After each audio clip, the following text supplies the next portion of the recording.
डाल्पो एक अजीब सा जीनियस है, ऐसा लड़का जो अपनी परीक्षा के नंबर खुद कंट्रोल कर सकता है। जब पूरी क्लास टॉप करने की कोशिश करती है, डाल्पो जानबूझकर 0 नंबर लाता है। इसी वजह से उसे सब जीरो किंग कहते हैं। एक दिन होमरूम टीचर घोषणा करती है कि एक टीवी स्टेशन क्विज शो करा रहा है और इनाम है 30 लाख वॉन। पूरे स्कूल से सिर्फ एक ही छात्र चुना जाएगा। इस बार डाल्पो तय करता है कि वो अपनी असली क्षमता छुपाएगा नहीं। टेस्ट शुरू होते ही सब लिखने में लगे होते हैं और डाल्पो वो तो आराम से सो रहा होता है। आखिरी 10 मिनट में टीचर की चेतावनी सुनकर वह धीरे धीरे आंख खोलता है, नाम लिखता है और उत्तर भरना शुरू करता है। जांच के समय टीचरों के चेहरे उतर जाते हैं, ज्यादातर पेपर फेल। फिर एक 92 और एक 96 दिखाई देता है। एक टीचर कहती है, बस यहाँ रोक दो, इससे बेहतर कोई नहीं कर सकता। लेकिन तभी होमरूम टीचर का चेहरा बदल जाता है। हाथ में है एक एकदम परफेक्ट पेपर, बिना एक भी गलती का। सबके लिए झटका तब लगता है जब पता चलता है कि वह पेपर डाल्पो का है, वही जीरो किंग। खबर पूरे स्कूल में फैल जाती है। सबकी नजरें डाल्पो पर टिक जाती हैं। चैन सू, जो हमेशा टॉपर रहता है, पहली बार खुद को खतरे में महसूस करता है। वह अपने दोस्तों को इकट्ठा करता है और कहता है, अफवाह फैलाओ कि डाल्पो ने चीटिंग की है। कुछ ही घंटों में गॉसिप आग की तरह फैल जाती है। चैन सू और आगे बढ़कर इशारा करता है कि डाल्पो ने शायद टेस्ट पहले ही चुरा लिया था। पहले तो डाल्पो इन बातों को अनसुना कर देता है, लेकिन जब कोई उसके फायर कैप्टन पिता को अपराधी कहकर बदनाम करता है, डाल्पो टूट पड़ता है। उसके दिल में उसके पिता हमेशा एक सम्मानित हीरो थे। चौंकाने वाली बात यह कि होमरूम टीचर भी अफवाहों पर यकीन कर लेती है और पूरी क्लास के सामने डाल्पो को डांट देती है। डाल्पो इनकार करता है, लेकिन कोई उस पर भरोसा नहीं करता, सिवाय उसकी भतीजी इन्हा के। आखिर फैसला होता है कि क्विज शो के लिए चैन सू को भेजा जाएगा। चैन सू पहला राउंड जीत भी लेता है और कैमरे पर इन्हा को प्रपोज कर देता है। क्लास तालियों से गूंज उठती है, लेकिन इन्हा की नजर सिर्फ डाल्पो की खाली सीट पर टिकती है। वह निश्चय कर लेती है, वह डाल्पो की बेगुनाही साबित करेगी। इधर टीचर डाल्पो को माफीनामा लिखने का आदेश देती है। डाल्पो साफ इनकार कर देता है, जिस चीज के लिए मैंने कुछ किया ही नहीं, उसकी माफी क्यों? टीचर कहती है, पूरी स्कूल चर्चा कर रही है, यह सबूत है। तभी डाल्पो प्रिंटर पर पेपर निकालती एक महिला टीचर को देखता है और उसके दिमाग में एक प्लान बनता है। वह ठंडे स्वर में कहता है, जब मैं इस कमरे से बाहर निकलूंगा, सबको बता दूंगा कि आपका इनके साथ अफेयर है। टीचर घबरा जाती है। डाल्पो आगे कहता है, अगर इसे गलत साबित नहीं कर सकती तो अपना इस्तीफा लिखकर रख दीजिए। टीचरों के चेहरे सन्न रह जाते हैं। उधर क्लास चैन सू की जीत मना रही होती है कि तभी इन्हा अंदर आती है, केक की मोमबत्तियां बुझाती है और सबको फटकारती है।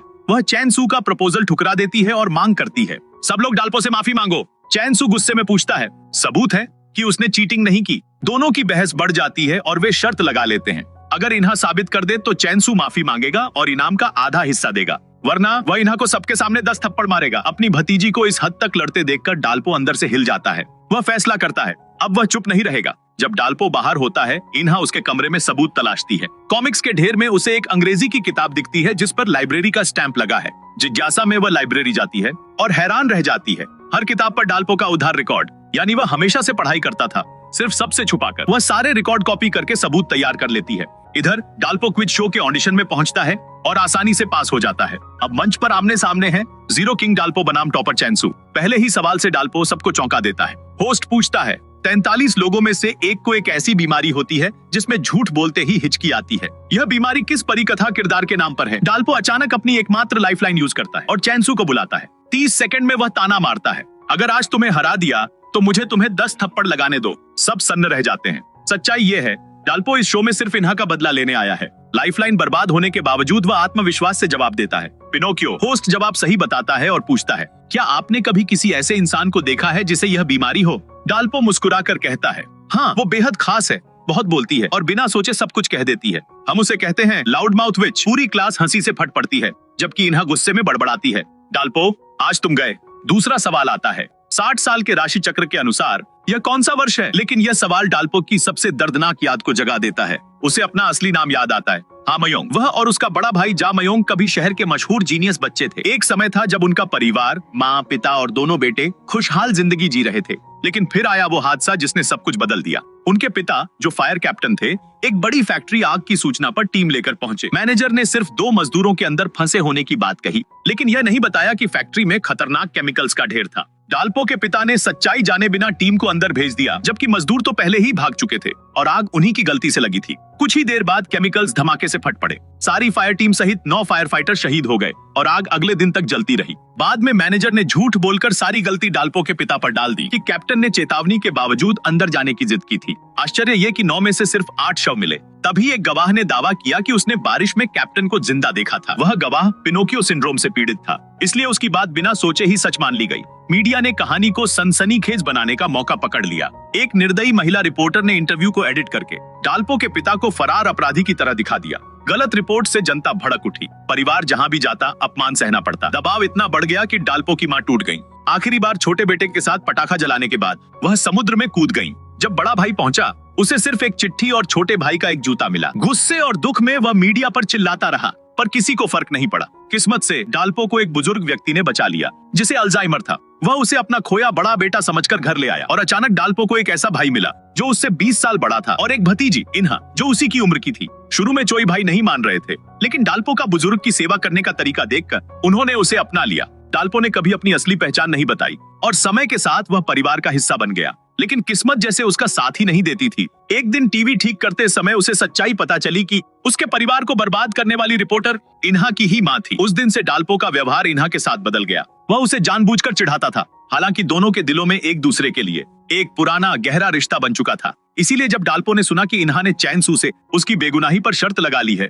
वह खुद को रोक नहीं पाया और क्विज शो में हिस्सा लिया। जाहिर है वह मुकाबले में चैनसू को आसानी से हरा देता है। बदला पूरा होता है और डाल्पो घर के रास्ते निकल पड़ता है। उधर इन्हा आसमान देखते हुए कहती है, मैं उस लड़के के लिए छतरी कभी नहीं लाऊंगी, और तभी उसे हिचकी आने लगती है, यानी वह झूठ बोल रही है। तेज बारिश में डाल्पो बस से उतरता है और इन्हा को स्टेशन पर सोता पाता है। उसे याद आता है कि चैनसू शो में इन्हा को प्रपोज करने वाला था और यह बात उसने पहले ही सुन ली थी। उसी पल उसने तय कर लिया कि वह इन्हा को किसी और के हाथों नहीं जाने देगा। जब इन्हा ने उससे पूछा था कि वह शो में क्यों गया, वह जवाब नहीं दे पाया था, लेकिन अब धीरे से कहता है, क्योंकि मैं तुम्हें पसंद करता हूँ। उसी समय इन्हा जाग जाती है और छतरी लेकर भागती है, पर छतरी टूटी होती है। घबराहट में खड़ी इन्हा को देखकर डाल्पो मजाक में उसके सिर पर ट्रैफिक कोन रख देता है। इन्हा झूठ बोल देती है, ग्रैंडपा ने भेजा है कि तुम भीग न जाओ। डाल्पो अपने मन की बात दबा लेता है, क्योंकि वह अपने दुश्मन की बेटी से प्यार करने की इजाजत खुद को नहीं दे सकता। कुछ साल बीत जाते हैं। हाई स्कूल के बाद डाल्पो टैक्सी ड्राइवर बन जाता है ताकि परिवार का खर्च चला सके, और इन्हा रिपोर्टर बनने का सपना पूरा करती रहती है। लेकिन उसके पिनोकियो सिंड्रोम की वजह से किसी भी कंपनी में नौकरी मिलना मुश्किल हो जाता है। एक सुबह वह डाल्पो से इंटरव्यू पर छोड़ने का कहती। डाल्पो आधी नींद में होता है और गलती से उसकी स्कर्ट पकड़ लेता है। इन्हा उसे आवारा कहकर चिल्लाती है और उसे घूंसा मार देती है। अपने बड़े बेटे के चेहरे पर पड़ा निशान देखकर दादाजी गुस्से में चम्मच से इन्हा को डांटते हैं और कहते हैं कि अपने चाचा की इज्जत करना सीखो। जल्द ही वे इन्हा के 35वें इंटरव्यू पर पहुंचते हैं, इस बार उसी कंपनी में जहां उसकी मां काम करती है। घबराई हुई इन्हा का मन हल्का करने के लिए डाल्पो उसे 5000 वॉन का लकी बटन खरीदने को कहता है। तभी 13 साल से गायब उसकी मां का अचानक इन्हा को मैसेज आता है। इन्हा खुशी के आंसुओं में टूट जाती है और तुरंत डाल्पो को बताती है, लेकिन डाल्पो को इसमें कोई खुशी नहीं होती, क्योंकि उसका दिल अब भी उस महिला के लिए नफरत से भरा हुआ है जिसने उसका परिवार उजाड़ दिया था। कंपनी पहुंचकर इन्हा अपनी मां के पोस्टर को देखकर उम्मीद से बाहें फैलाती है, लेकिन मिलते ही उसकी सारी उम्मीद टूट जाती है। मां के चेहरे पर न कोई खुशी न अपनापन, बस ठंडा सा व्यवहार। इंटरव्यू लेने वाले तुरंत नोटिस करते हैं कि इन्हा को पिनोकियो सिंड्रोम है और सीधा कह देते हैं कि ऐसी लड़की रिपोर्टर नहीं बन सकती। इन्हा समझाती है, झूठ न बोल पाने वाला रिपोर्टर तो और भी भरोसेमंद होगा। तभी उसकी माँ मिस सॉन्ग एक टेस्ट देती है, अगर तुम अपनी हिचकी रोक पाओ तो तुम्हें नौकरी मिल जाएगी। जाहिर है इन्हा हिचकी रोक नहीं पाती। मिस सॉन्ग कहती है, रिपोर्टर को कभी कभी झूठ बोलना पड़ता है, क्योंकि कई बार सच भी झूठ पर ही टिकता है। और फिर बेरहमी से इन्हा का रिजल्ट सुना देती है, फेल। इन्हा पूरी तरह टूट जाती है। वह चेक करना चाहती है कि जो मैसेज उसे आया था वो सच में माँ ने भेजा था या नहीं, लेकिन पता चलता है कि माँ ने तो अपना नंबर ही बदल दिया है। धीरे से वह फुसफुसाती है, माँ मुझे आपकी याद आती है। जवाब में मिस सॉन्ग बस औपचारिक सा आलिंगन देती हैं और कहती हैं, मुझे तुम्हें याद करने का समय ही नहीं मिला। इन्हा का दिल पूरी तरह बिखर जाता है। वह उसी नंबर पर कॉल करती है जिसने उसे संदेश भेजा था। गुस्से में पूछती है, मेरे मैसेज चुराकर तुम मुझे इतना कमजोर क्यों महसूस करवाते हो? उधर सिर्फ खामोशी, लेकिन कॉल कटने के बाद वही व्यक्ति बार बार कहता रहता है, मुझे माफ करना। इधर डाल्पो सड़क किनारे बेचैनी से इंतजार कर रहा है। तभी वह इन्हा को आंसुओं में भीगते हुए बाहर भागते देखता है। वह उसे कॉल करता है, पर इन्हा फोन नहीं उठाती और मैसेज करती है, मैं माँ के साथ हूँ, बात नहीं कर सकती। डाल्पो उसकी झूठ को पहचानता है, लेकिन उसे शर्मिंदा न करने के लिए सच को नजरअंदाज कर देता है। थोड़ी देर के बाद डाल्पो का मन नहीं मानता, वह वापस लौट जाता है, लेकिन इन्हा वहाँ से जा चुकी होती है। आगे जाकर वह मिस सॉन्ग को टैक्सी बुलाते हुए देखता है। उसी क्षण उसका दिल गुस्से से भर उठता है, पर इन्हा की खातिर वह खुद को रोक लेता है। वह मिस सॉन्ग से पूछता है, आप अपनी बेटी के साथ इतना सख्त व्यवहार क्यों करती हैं? मिस सॉन्ग बेपरवाही से कहती हैं,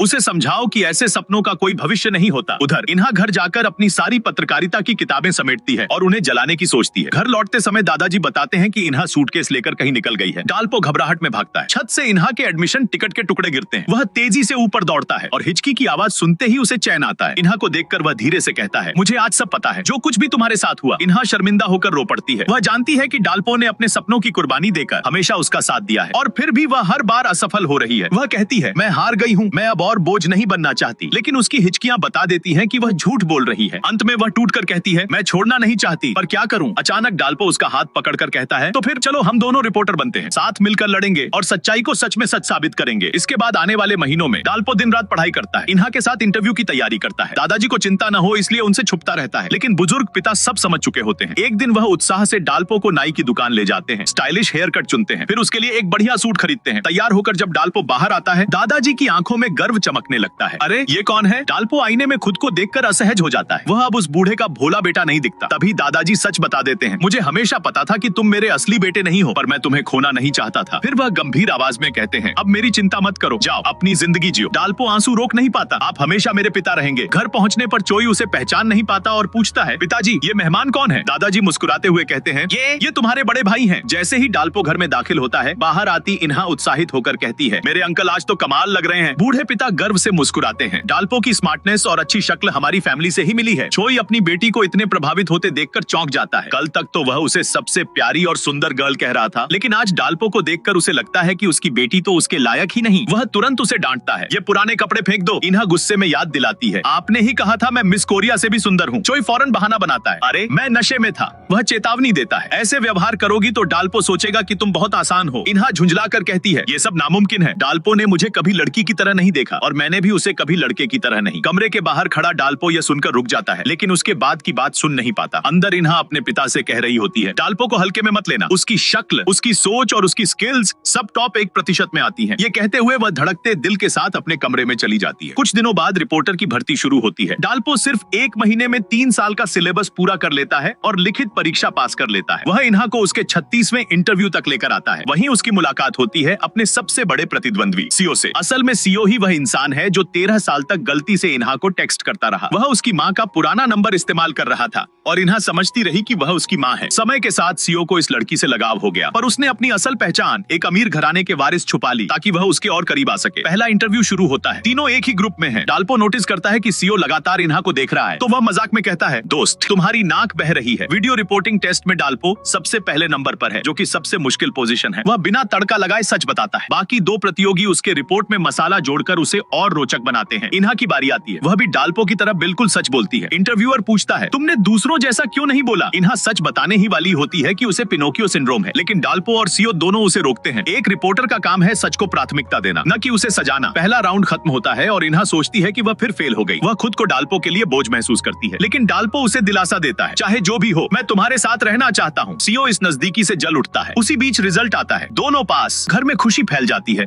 लेकिन चोई परेशान है। उसे तो अपनी बेटी और डाल्पो करीब आते हुए दिख रहे हैं। कंपनी में दूसरा राउंड शुरू होता है, डिबेट इंटरव्यू। केस खुलते ही डाल्पो का चेहरा फीका पड़ जाता है। यह वही केस था जिसने 13 साल पहले उसके पिता की जिंदगी तबाह कर दी थी। अब सवाल पूछा जाता है, आखिर गलती किसकी थी? डाल्पो अंदर ही अंदर टूट जाता है, पर तभी इन्हा बोलती है। वह कहती है कि इस ट्रेजेडी का कारण लालच नहीं बल्कि एक गलतफहमी थी। एक गवाह जिसने झूठ नहीं बोल सकता था, लेकिन उसने व्यक्ति को पहचानने में गलती कर दी। वह कहती है, ये एक दुर्भाग्यपूर्ण हादसा था जिसका दोष किसी एक इंसान पर नहीं डाला जा सकता। अचानक डाल्पो गुस्से में बोल उठता है, क्या किसी की भी गलती नहीं? पिनोकियो और रिपोर्टर्स दोनों को पता होना चाहिए था कि लोग उनकी हर बात पर विश्वास करते हैं। उन्हें और सावधान रहना चाहिए था। उनकी लापरवाही ने एक पूरा परिवार बर्बाद कर दिया। फिर भी इन्हा अपने विचार पर अटल रहती है। डाल्पो समझ जाता है कि पिनोकियो सिंड्रोम वाले व्यक्ति को रिपोर्टर क्यों नहीं होना चाहिए, क्योंकि जब तक उन्हें लगता है कि वे सही हैं, उन्हें हिचकी नहीं आएगी। डाल्पो के बदले हुए व्यवहार से दुखी इन्हा इंटरव्यू रूम छोड़ देती है। वो भी इंटरव्यू से हटने का निर्णय लेता है और उसके साथ बाहर चला जाता है। लिफ्ट में वह उसे समझाने की कोशिश करता है, पर इन्हा चुप रहती है। वह जानती है कि बहस में हर किसी का अपना मत हो सकता है, लेकिन फिर भी उसे उम्मीद थी कि डाल्पो कम से कम उसका साथ देगा। वो धीरे से कहता है, शायद तुम डाल्पो को पसंद करती हो। इन्हा तुरंत इनकार करती है, लेकिन उसकी हिचकियां सब कुछ बता देती हैं। उधर डाल्पो छत पर जाकर फूट फूट कर रो पड़ता है। अब उसे एहसास हुआ कि उसका पिता भगोड़ा नहीं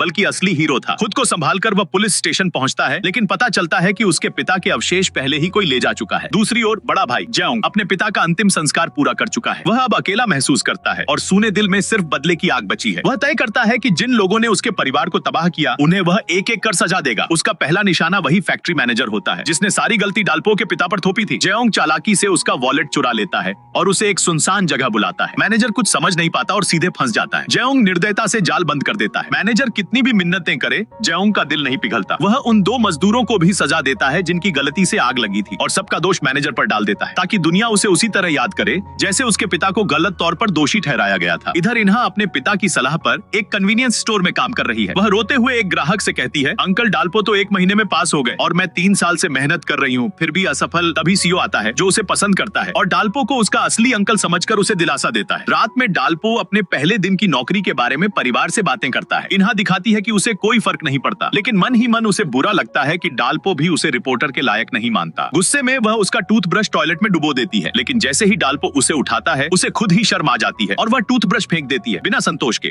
सिर्फ पछतावे के साथ। अगले दिन स्टोर में सीओ फिर आता है। तभी इन्हा की माँ भी आती है और उसे नौकरी का प्रस्ताव देती है। वास्तव में उनकी कंपनी एक विश्वसनीयता संकट से जूझ रही है और वह इन्हा के पिनोकियो सिंड्रोम का इस्तेमाल पब्लिसिटी के लिए करना चाहती है। इन्हा तुरंत मना कर देती है, लेकिन उसकी माँ कहती है, इस फील्ड में सिद्धांत और अहंकार बेकार हैं, बस मौके पकड़ो। इन्हा कार्ड लेकर उलझन में पड़ जाती है। आखिर रिपोर्टर बनना उसी का सपना था। शाम को लिफ्ट में डाल्पो मिलता है और इन्हा उसे रूफटॉप पर बात करने के लिए बुलाती है। वह स्वीकार करती है कि जिस दिन उसने कहा कि वह डाल्पो को पसंद नहीं करती, तब से हिचकियां रुक ही नहीं रही। डाल्पो चौंक जाता है और परेशान भी। वह जानता है कि वह इन्हा से प्यार करता है, लेकिन वह उसकी दुश्मन की बेटी है। इन्हा भी जानती है कि उनका रिश्ता संभव नहीं। सबकी नजर में डाल्पो उसका अंकल है। वह वादा करती है, मैं कोशिश करूंगी कि किसी और को पसंद करूं और इन भावनाओं को भूल जाऊं। डाल्पो का दिल टूटता है, लेकिन वह उसे रोक नहीं पाता। कुछ देर सोचने के बाद इन्हा अपनी माँ को फोन करके नौकरी स्वीकार कर लेती है। उधर सीओ भी उसी कंपनी में भर्ती हो जाता है, सिर्फ इन्हा के लिए। इस तरह इन्हा रिपोर्टर बन जाती है और डाल्पो उसका सबसे बड़ा प्रतिद्वंद्वी। घर पहुंचकर डाल्पो देखता है कि दादाजी ने खास डिनर बनाया है, लेकिन जैसे ही वह बीफ ट्राइब देखता है, उसे पोस्टमार्टम की छवियां याद आ जाती हैं और वह बाथरूम भागकर उल्टी कर देता है। परिवार घबरा जाता है। कमरे में लौटकर वह देखता है इन्हा ने उसके लिए दवा रखी है। फिर उसके पिता भी दवा लेकर आते हैं और उसी समय छोटा भाई भी दवा लेकर कमरे में प्रवेश करता है। टेबल पर रखी 3 दवाइयों को देखकर डाल्पो का दिल गर्माहट से भर जाता है। कुछ ही देर बाद टीम लीडर इन्हा और सीओ को पुलिस स्टेशन रिपोर्टिंग असाइनमेंट पर भेजता है, कहते हुए, जल्दी करो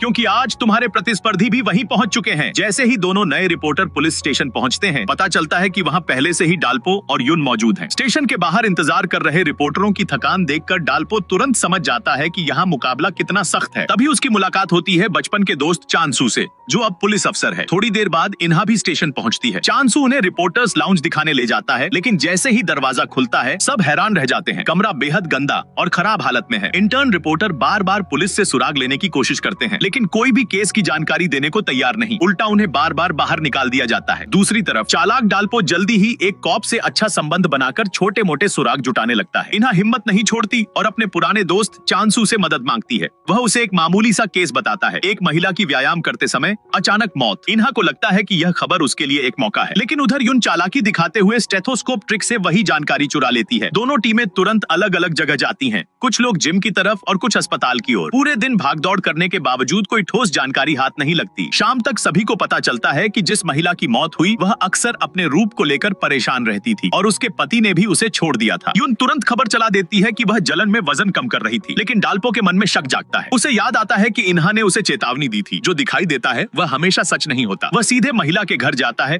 और परिवार से सच जानता है। वह महिला अपनी बेटी को बचाने के लिए अपना लीवर दान करना चाहती थी, लेकिन ऑपरेशन से पहले उसे 30 किलो वजन कम करना था। इसी जल्दबाजी में उसने ज्यादा मेहनत कर दी और दुखद घटना हो गई। देर हो चुकी थी। वही अधूरी और गलत खबर टीवी पर चल चुकी थी। बेटी रोते हुए कहती है, ये सब झूठ है। इसी बीच मिस सोंग सच के साथ लाइव हो जाती हैं। इन्हा ने सही समय पर असली जानकारी पहुंचाई थी और मिस सोंग ने उसी का इस्तेमाल किया। इस एक रिपोर्ट से डाल्पो की कंपनी की साख गिर जाती है। डाल्पो शर्म, पछतावे और गुस्से में कंपनी से गायब हो जाता है। उसे वही कमरा याद आता है जहां उसने इन्हा पर तंज कसा था कि वह सावधान नहीं है। आज वही गलती वह खुद कर चुका है और एक परिवार को दर्द दिया है। घर जाकर वह अपने पिता से कहता है कि रिपोर्टर बनना बुरा फैसला था, कम पैसे, ज्यादा डांट और हर दिन तनाव। वह नौकरी छोड़ने की बात करता है, लेकिन बूढ़ा पिता तुरंत समझ जाता है और कहता है, भागना आसान है, लेकिन क्या तुम वाकई इससे डर नहीं रहे? डाल्पो को बातें चुप जाती हैं। रात को वह अपने फोन पर इन्हा के मिस्ड कॉल देखता है और वह वादा याद करता है, एक साथ रिपोर्टर बनेंगे। अगली सुबह वह हिम्मत जुटाकर ऑफिस वापस जाता है। उसे लगता है कि टीम लीडर उसे खूब डांटेंगे, लेकिन उल्टा लीडर कहते हैं, ये गलती मैं भी कर चुका हूँ, इसे सीख समझकर आगे बढ़ो। डाल्पो फिर से काम में जुट जाता है। पुलिस स्टेशन में इन्हा एक नए केस आगजनी के बारे में जानकारी जुटाने की कोशिश कर रही होती है। तभी डाल्पो डाल्पो वहाँ पहुँचता है और इन्हा घबराकर डगमगा जाती है। वह उससे बात नहीं करना चाहती और सेयो उसे सहारा देकर ले जाता है। डाल्पो उसे जाते हुए देखता रह जाता है। तभी एक नया सुराग सामने आता है। आगजनी का मुख्य संदिग्ध वही फैक्ट्री मैनेजर है जिसने डाल्पो के पिता पर पुराना आरोप लगाया था। कॉल रिकॉर्ड देखते समय डाल्पो को एक परिचित नंबर दिखता है, एक ऐसे बूढ़े आदमी का जिसकी गाड़ी को कभी उसने ठीक कराने में मदद की थी। डाल्पो उसे मिलने जाता है, लेकिन जैसे ही वह आदमी पास आता है, डाल्पो का चेहरा हैरानी से जम जाता है। वह कोई और नहीं, उसका वर्षों से बिछड़ा हुआ बड़ा भाई था। जब वह आदमी अपना नाम जायोंग बताता है, तभी डाल्पो समझ जाता है वह कोई और नहीं, उसका बिछड़ा हुआ बड़ा भाई ही है। लेकिन तुरंत एक खौफनाक ख्याल उसके दिमाग में आता है। आगजनी केस के जिन 3 लोगों ने उसके पिता पर झूठा इल्जाम लगाया था, वो तीनों एक एक करके रहस्यमयी तरीके से गायब हो चुके हैं। डाल्पो को शक होने लगता है कि शायद उसका भाई किसी खतरनाक रास्ते पर चल पड़ा है। इसी वजह से वह अपनी पहचान छुपा लेता है। तभी अचानक पुलिस वहां पहुंच जाती है। डाल्पो जल्दी से जायोन को खींचकर दूर ले जाता है, लेकिन चांसू उन्हें दूर से देख लेता है। बाद में दोनों एक छोटे से ढाबे में बैठते हैं। डाल्पो ट्रक के नुकसान के पैसे देना चाहता है, मगर जायोंग मुस्कुराकर मना कर देता है। ये तो किस्मत थी, हम दोस्त बन सकते हैं। जाने से पहले वह यह भी नोटिस करता है कि डाल्पो बिल्कुल उसके छोटे भाई जैसा दिखता है। डाल्पो खुद को रोक नहीं पाता और पूछ बैठता है, क्या मैं आपको अपने बड़े भाई की तरह मान सकता हूँ? जायोंग खुशी से हाँ करता है। डाल्पो मन की तड़प से टैक्सी लेकर उसका पीछा करता है, यह देखने के लिए कि वह कैसे रहता है और कहीं केस में फंसा तो नहीं। लेकिन दरवाजे की घंटी बजाने की हिम्मत नहीं जुटा पाता। वह सच्चाई का सामना करने के लिए अभी तैयार नहीं था। उधर शहर में एक नया हादसा हो जाता है। एक आदमी शराब पीकर गाड़ी चला रहा होता है। पुलिस रोकती है तो वह कार छीनकर भागने लगता है। तेज रफ्तार में वह गाड़ी पर नियंत्रण खो देता है। तभी एक छोटा बच्चा बैसाखियों के सहारे सड़क पार कर रहा होता है। गाड़ी फिसलती है, पलटती है। आखिरी पल में एक वाटर डिलीवरी ट्रक तेजी से आकर उसके सामने रुक जाता है और बच्चे को बचा लेता है। ड्राइवर टक्कर सहकर भी पहले बच्चे को देखता है और फिर वहीं गिर पड़ता है। इन्हा की न्यूज टीम पूरा हादसा रिकॉर्ड कर लेती है। ड्राइवर रातों रात नेशनल हीरो बन जाता है और हैरानी की बात, वह हीरो कोई और नहीं, जायोंग था और उसकी चोटें भी ज्यादा गंभीर नहीं थी। इन्हा उसे तलाश कर लेती है और इंटरव्यू के लिए अपना कार्ड देती है। जायोंग मुस्कुराता है, एक अजीब खतरनाक सी मुस्कान, क्योंकि थोड़ी देर पहले ही उसने पता लगा लिया था कि इन्हा उस रिपोर्टर की बेटी है जिसने 13 साल पहले उसकी परिवार की जिंदगी तबाह कर दी थी। इधर उसका ट्रक पुलिस स्टेशन पहुंचता है और डाल्पो उसे देखकर घबरा जाता है। वह तुरंत अस्पताल दौड़ता है। अस्पताल में जायोंग इंटरव्यू दे रहा होता है। वह कहता है कि उसे वह बच्चा अपने खोए हुए छोटे भाई जैसा लगा, इसलिए उसने जान जोखिम में डाल दी। इन्हा को पता चलता है कि जायोंग उसी पुराने हादसे का पीड़ित है। वह गुस्से में पूछती है, वो झूठी खबर चलाने वाला रिपोर्टर कौन था? जैसे ही जायोंग नाम बताने वाला होता है, डाल्पो वहां पहुंचकर इन्हा को खींच ले जाता है। इन्हा सोचती है कि डाल्पो उसकी स्टोरी छीनना चाहता है, लेकिन डाल्पो सख्त लहजे में कहता है, उससे दूर रहो, वो खतरनाक है, मुझ पर भरोसा करो। इन्हा तर्क देती है कि जिसने एक बच्चे की जान बचाई वो बुरा इंसान कैसे हो सकता है, लेकिन डाल्पो जानता है उसका भाई बदले की आग में जल रहा है और अगला निशाना इन्हा हो सकती है। वह कारण नहीं बता सकता, बस विनती करता है, कृपया उससे दूर रहो और मुझसे मत पूछो क्यों। डाल्पो को इतना गंभीर देखकर इन्हा अनिच्छा के बावजूद मान जाती है। उसके ईमानदार होने पर डाल्पो चैन की सांस लेता है। उधर जायोंग की निगाहें कैमरामैन पर पड़ती हैं। वही आदमी जिसने 13 साल पहले उस झूठी रिपोर्टिंग का फुटेज शूट किया था। कैमरामैन का चेहरा डर से पीला पड़ जाता है, क्योंकि उसे याद आता है उमेश सॉन्ग ने कभी जायोंग के पिता को बेशर्म भगोड़ा कहकर रिपोर्ट एडिट की थी और जब जायोंग ने विरोध किया था, उसे कत्ल की कोशिश के झूठे आरोप में जेल भेज दिया गया था। जायोंग इन्हा का कार्ड उठाकर पूछता है, क्या ये मिस सॉन्ग की बेटी है? कैमरामैन डर के मारे सिर हिला देता है। जायोंग एक ठंडी हंसी हंसता है, अब खेल मजेदार होगा। इसी बीच मिस सॉन्ग लाइव टीवी पर आती है। जायोंग की बहादुरी की रिपोर्ट दिखाती है और 13 साल पुरानी झूठी रिपोर्ट के लिए माफी मांगती है। कहती है कि अब से वह सिर्फ सच पेश करेंगी। जयमयोंग उसकी माफी स्वीकार नहीं करता, क्योंकि उसे लगता है कि उसका पछतावा सच्चा नहीं है। दल्पो को भी एहसास है कि उसका भाई बदले की आग में जल रहा है और रुकने वाला नहीं। थोड़ी देर बाद दल्पो अपने दिवंगत पिता की कब्र पर जाता है, जहां उसे कांच पर चिपके माफीनामे दिखते हैं। पास रखी पुरानी पारिवारिक तस्वीर देखकर वह टूट जाता है और रो पड़ता है। उसी वक्त जयमयोंग वहां पहुंचता है, लेकिन इस बार वह दल्पो से अजीब ठंडेपन से पेश आता है। यहाँ तक कि दल्पो लाया हुआ फूल भी कूड़ेदान में फेंक देता है। असल में जयमयोंग को हाल ही में पता चला था कि दल्पो एक रिपोर्टर है, इसलिए उसे शक हुआ कि शायद दल्पो उसके करीब सिर्फ किसी मकसद से आया था। यही गलतफहमी उसे दल्पो से दूर कर देती है और वह उसके इंटरव्यू का अनुरोध भी ठुकरा देता है। लेकिन दल्पो हार नहीं मानता और पूछता है कि क्या वह मून डाकू को जानता है। जयमयोंग घबरा जाता है, क्योंकि वही फैक्ट्री मैनेजर था जिसे उसने कुएं में बंद किया था। वह झूठ बोलता है कि वह इस नाम को नहीं जानता। कई बार कोशिश करने के बाद दल्पो को यकीन हो जाता है कि मैनेजर की मौत हो चुकी है और उसके कातिल उसके अपने भाई के अलावा कोई नहीं। दल्पो गंभीरता से पूछता है, तुम दुनिया से माफी चाहते हो या बदला? जयमयोंग बिना झिझक कहता है, बदला। वह दल्पो का रिकॉर्डिंग फोन उठाकर आग में फेंक देता है, लेकिन दल्पो शांत रहता है, क्योंकि असली रिकॉर्डर उसके टाई क्लिप में छिपा होता है। फिर भी दल्पो पुलिस को रिकॉर्डिंग देने का इरादा नहीं रखता। वह सच को दफनाना चाहता है ताकि उसका भाई और ज्यादा न टूटे। इधर कैमरामैन इन्हा को 13 साल पुरानी जयमयोंग की इंटरव्यू फुटेज दिखाता है। इन्हा यह देखकर स्तब्ध रह जाती है कि उसी की मां उस रिपोर्टर थी जिसने जयमयोंग के परिवार को बर्बाद कर दिया था। उसकी नजरों में माँ की जो छवि थी एक झटके में ध्वस्त हो जाती है। उसी वीडियो में इन्हा एक जूता देखती है। कैमरामैन बताता है कि वह जैमयोंग के छोटे भाई का है। तब इन्हा को याद आता है कि बिल्कुल वही जूता दलपो के पास भी था। वह तुरंत घर जाकर दादा से पूछती है और दादा बताते हैं कि उन्होंने सालों पहले दलपो को उसी जूते के सहारे समुद्र से बचाया था। अब इन्हा सब समझ जाती है क्यों दलपो बचपन में उससे अचानक दूर हो गया, क्यों उसने हमेशा उसे रिपोर्टर बनने से रोका और वह बहस के दौरान इतना गुस्सा क्यों हुआ। उसके दिल में दलपो के लिए दर्द भर जाता है। वह दलपो के पास जाती है और धीमे से पूछती है, क्या तुम्हारा असली नाम की हामयोंग है? दलपो चौंक जाता है। इन्हा रोते हुए बार बार माफी मांगती है। बाद में वह पूरी कहानी जान लेती है और समझ जाती है कि उसके परिवार ने दलपो की जिंदगी पर कितना भारी असर डाला है। वह फैसला करती है कि अब वह खामोश नहीं रहेगी। थोड़े दिन बाद उसकी माँ मिस सॉन्ग एक पब्लिक लेक्चर ले रही होती है। Q&A में इन्हा खड़ी होकर पूछती है, क्या कभी उन्होंने अपने प्रभाव के चलते सच्चाई को नजरअंदाज किया? मिस सॉन्ग इनकार करती हैं, लेकिन इन्हा का हिचकी आना इस बात का सबूत है कि वह सच नहीं बोल रही। इन्हा सबके सामने 13 साल पुरानी घटना याद दिलाती है, कैसे उनकी माँ ने तथ्यों को नजरअंदाज किया था और एक ईमानदार फायर कैप्टन को गलत ढंग से पेश कर दिया था, जिसकी वजह से पूरा परिवार टूट गया। वह साफ कहती है कि बिना आधार की खबरें कितनी खतरनाक हो सकती हैं। मिस सॉन्ग अपनी सफाई पेश करती है, लेकिन इन्हा यह कहते हुए जवाब देती है, जब लोग आपकी बातों पर भरोसा करते हैं तो रिपोर्टर और गवाह दोनों को और ज्यादा सावधान रहना चाहिए था। यह गलती आपकी थी और इसकी जिम्मेदारी भी आपकी ही है। लेक्चर के बाद इन्हा घबराई होती है कि कहीं उसे नौकरी से निकाल न दिया जाए। दलपो पूछता है कि उसने ऐसा क्यों किया। इन्हा कहती है कि वह सच जानकर चुप नहीं रह सकती। जब दलपो पूछता है कि क्या वह अपनी माँ को लेकर चिंतित नहीं है, तो वह स्वीकार करती है कि है, लेकिन सच से मुंह नहीं मोड़ा जा सकता। थोड़ी देर बाद दलपो को सीओ का फोन मिलता है। जैमयोंग इन्हा की कंपनी में है। दलपो तुरंत भागते हुए वहां पहुंचता है और देखता है कि जैमयोंग इन्हा का पीछा कर रहा है। जैमयोंग इन्हा को पकड़कर पूछता है कि उसे उसके परिवार के बारे में इतना कैसे पता है, लेकिन इन्हा सच्चाई बताने से इनकार कर देती है। तब यह ठीक समय पर दलपो पहुंचता है और अपने भाई को शांत करने के लिए सच उजागर करता है कि वह वास्तव में हामयोंग है। शुरुआत में जैमयोंग भरोसा नहीं करता, लेकिन जब दलपो उसे याद दिलाता है कि बचपन में किस तरह उसने उनके पिता के लौटकर आने का झूठा दिलासा दिया था, तब उसे एहसास होता है कि सामने खड़ा लड़का सच में उसका छोटा भाई है। दोनों भावुक होकर एक दूसरे को गले लगा लेते हैं। कुछ देर बाद दोनों एक रेस्टोरेंट में बैठते हैं, जहां जैमयोंग बचपन वाला पसंदीदा पिज्जा ऑर्डर करता है। वह पूछता है कि दलपो कैसे बचा रहा। दलपो बताता है कि एक बुजुर्ग व्यक्ति ने उसे अपने बेटे की तरह पाला। बात के दौरान लोग जैमयोंग को पहचानने लगते हैं। उन्हें यह विडंबना चुभती है कि जिसने उनके पिता को बदनाम किया था, वही आज जैमयोंग को राष्ट्रीय हीरो बना चुकी है। जैमयोंग अपने भाई से कहता है कि वह हमेशा दलपो बनकर ही जिए और उनकी असली पहचान दुनिया से छिपाए। दलपो कारण पूछता है और जैमयोंग टूटते हुए स्वीकार करता है, मैंने लोगों को मार दिया। यह सुनकर दलपो का दिल चीर जाता है। इधर कंपनी में यून बताती है कि पुलिस अब जैमयोंग को आगजनी केस में संदिग्ध मान रही है। चैनल इसे बड़ी खबर समझता है, लेकिन दलपो घबरा जाता है। वह नेता को सच बताकर भरोसा दिलाता है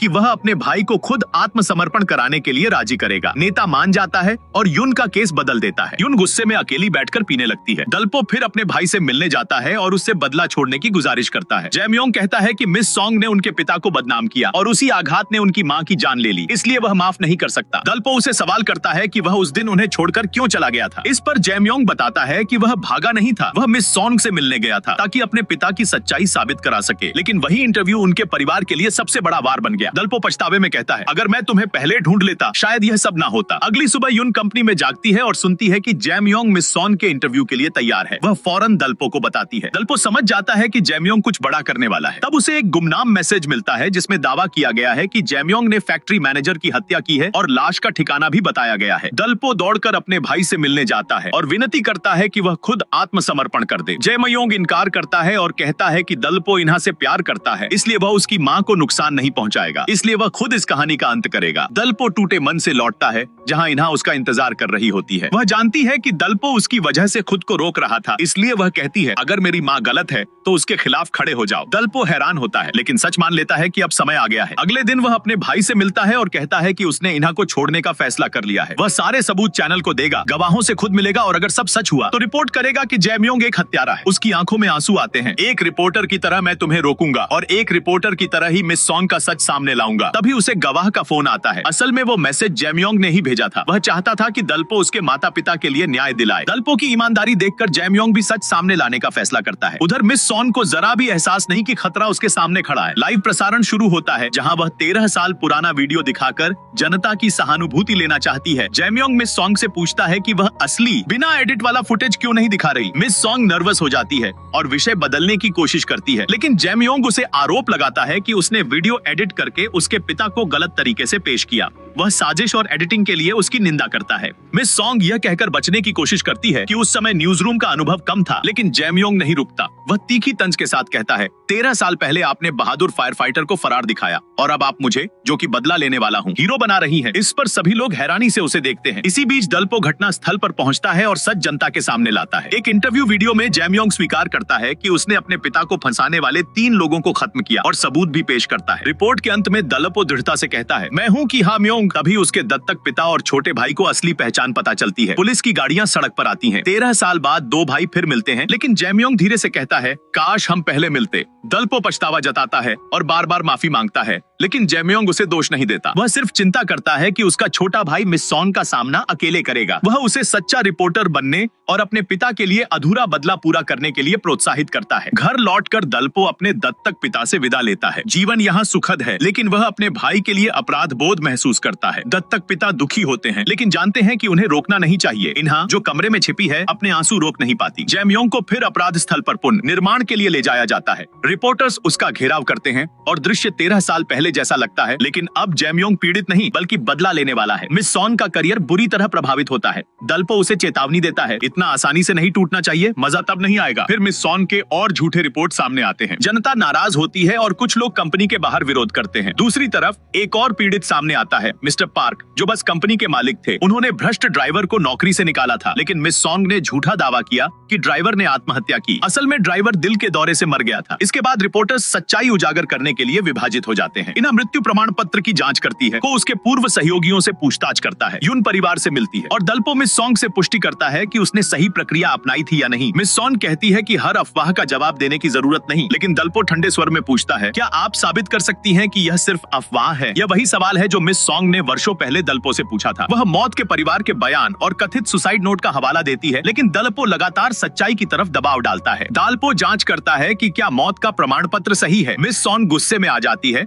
लेकिन उसकी झिड़की सुनकर दलपो संतुष्ट महसूस करता है। बाद में उसे एसईओ से पता चलता है कि ड्राइवर के सहकर्मी और परिवार ने पुष्टि की कि उसकी दिल की बीमारी थी और यह आत्महत्या नहीं थी। बावजूद इसके दलपो को कुछ गड़बड़ महसूस होती है। तभी इन्हा मैसेज भेजती है कि प्रमाण पत्र असली है। दलपो तुरंत इन्हा को कॉल करता है, लेकिन वह जवाब नहीं देती। उसे याद आता है कि अपनी माँ से मिलने के बाद इन्हा ने भी वैसा ही व्यवहार किया था। सच सामने आने पर इन्हा थोड़ी देर हिचकिचाती है, लेकिन अंततः सच मान लेती है। मिस्टर पार्क ने उन्हें धोखा दिया था। दलपो टूट जाता है, क्योंकि सफलता बस एक कदम दूर थी। घर लौटते ही वह अपने दत्तक पिता और छोटे भाई से मिलता है। 13 साल के पारिवारिक बंधन आसानी से टूट नहीं सकते। दत्तक पिता उसकी चिंता करते हैं और उसे याद दिलाते हैं कि वह हमेशा उनका बेटा रहेगा। दलपो उनके द्वारा छोड़े गए तोहफे को खोलता है और उसमें से परिवार की गर्माहट महसूस करता है। अगले दिन कंपनी के बाहर लोग मिस सॉन्ग से माफी मांगने के लिए इकट्ठा होते हैं। दलपो याद करता है कि बचपन में उसने कितनी पीड़ा झेली थी। वह समझता है कि अगर वह खड़ा नहीं होगा तो वह उन्हीं बेईमान रिपोर्टर्स जैसा बन जाएगा जिनसे वह नफरत करता है। दलपो आगे बढ़ता है, असली प्रमाण पत्र दिखाता है और कहता है कि ड्राइवर की मौत असली कारणों से हुई थी। वह मिस्टर पार्क से पूछता है कि उसने सबूत क्यों फर्जी बनाया।